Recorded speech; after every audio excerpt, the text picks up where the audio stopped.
My name is Vasa Churchin. I'm a professor of health informatics in the Department of Population Health Sciences at King's College London, and I lead the digital health group there.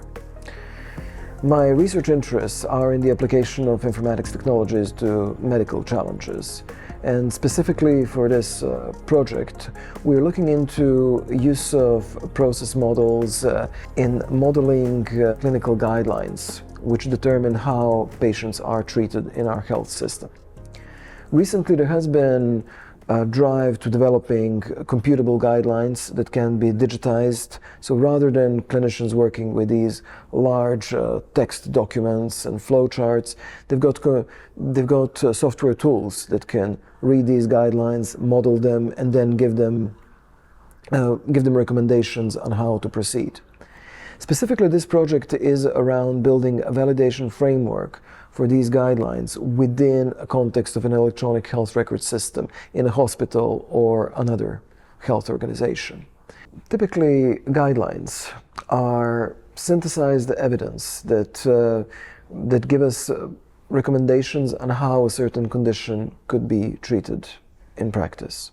So organizations such as NICE in the UK are in charge of synthesizing all the evidence that's available and producing step-by-step guides and flowcharts on how a disease should be treated in practice. So what tests should be done, what medications should be prescribed, what further tests should be done based on the outcome after a certain time. The problem with these is twofold. First, the evidence that they rely on comes from clinical trials, which focus on people with a single condition. And the second is that the guidelines themselves are very much restricted to a single disease, with possibly checks if a patient has another disease.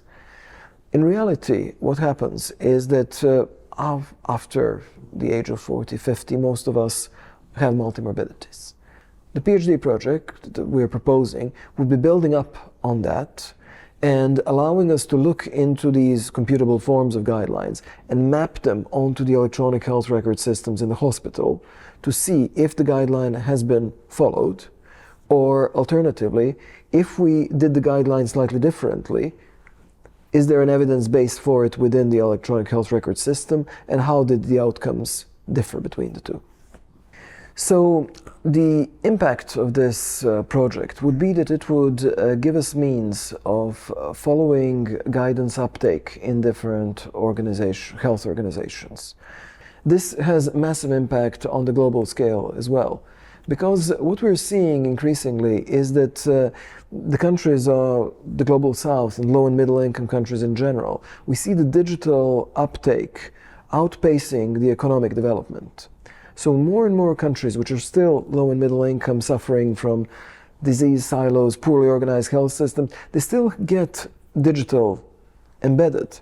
And we can deliver really impactful interventions in there using digital, using guideline implementation, for example, that will make a step change for the people there.